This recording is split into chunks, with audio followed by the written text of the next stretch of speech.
by now, we can already say na itong Senado, lumalabas na dalawang paksyon yung oposisyon dahil sabi nga ni VP Sara, ito yung parang strong, no, na opposition ang bubuin ng inyong, ito kamukha po ninyo, isa na kayo dun sa mga nanalo.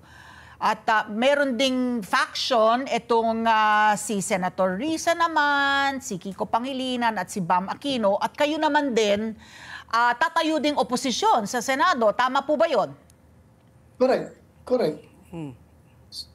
Kayo po ba nakikita nyo magsasanib puwersa kayo with Risa, Kiko, and Bam to form a stronger opposition? I don't know. Lahat naman mapapag-usasan. Tignan natin kung anong magde-develop pag once nag-convene na yung 28th Congress. Tignan natin if mag-align yung aming mga paningin, mga views namin. Mag-align. Okay. Okay, kapag-usapan naman yan. Pero basta kami, we will form a solid block. Yung Senator Bongo, ako, Senator Rodante Marcolita, Senator Aimee, sasali sa amin si Camille Villar, plus Robin Padilla, kaming anim na papasok sa 20th Congress. I hope na we will remain a solid block. Hindi mo binanggit si Alan Peter Cayetano. So I was under the impression na parang ano din siya, 'di ba? Pro Duterte. I don't know. Ba't Pia Cayetano run with Alianza eh? Yes, depende na yan, mapag-usapan namin. At pwede rin kaming itong Duterte Block ay magkaintindihan din sa ibang existing, ibang incumbent na senators at magpo-form kami ng we can call ourselves as majority block. O pwede rin. So, Senator Bato, ito nga, no, siguro kaya nagpahayag ng medyo dismaya po si Vice President Sara kasi nga, talagang it's just a matter of time na umpisa na rin po yung kanyang impeachment trial dyan po sa Senado. And she needs, 2/3, di ba, para po ma-impeach. So, pero, para ma-convict po siya. Pero 23 lang po ang umuupo ngayon eh. So, parang 16 ba yun. Tapos, so 7 po ang kakailanganin po para hindi po siya... how will that work po? Kayo na po magkwento. Ano yung nakikita nyo pong mangyayari po pagdating po sa impeachment trial para makonvict po si VP Sara? Ang po sa 28th Congress Pat is 24 na. 24 na? 24. Kasi yung pwesto ni Senator Angara, kaya kami naging 23 dahil pag-alis niya, tatapos naman yun sa... yung term niya talagang tapos na. Okay. Okay. So 24 na kami uli. So ang kailangan namin para safe si VP Sara na hindi siya ma-convict is we need 9. Kasi 24, 2/3 of 24 is 16. Okay. We need 16 to convict VP Sara. And we also need 9 to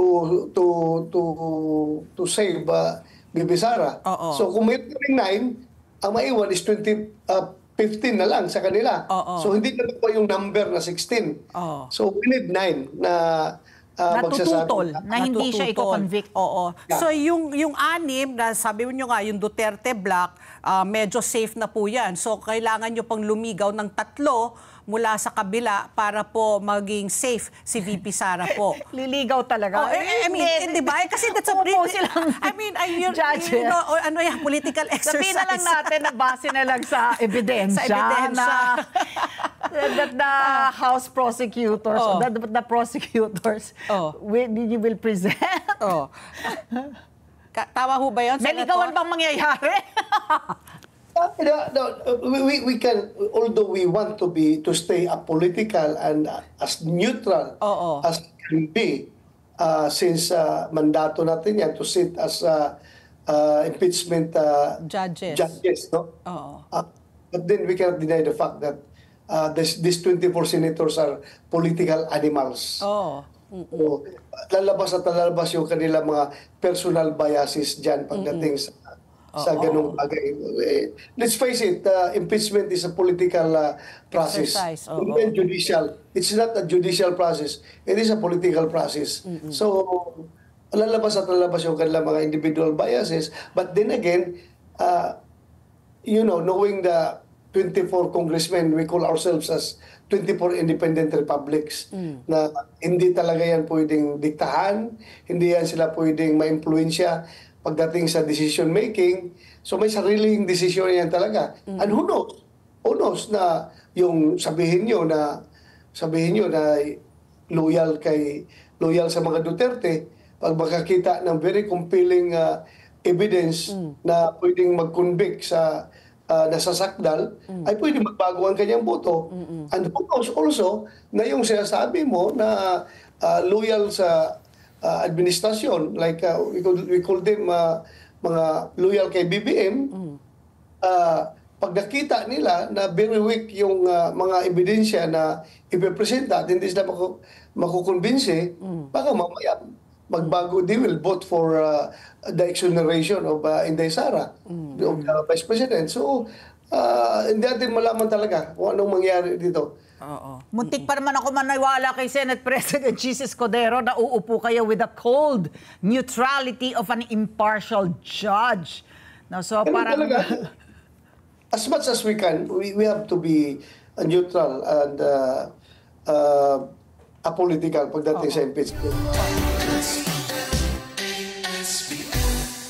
Let's get together. Sunday 25.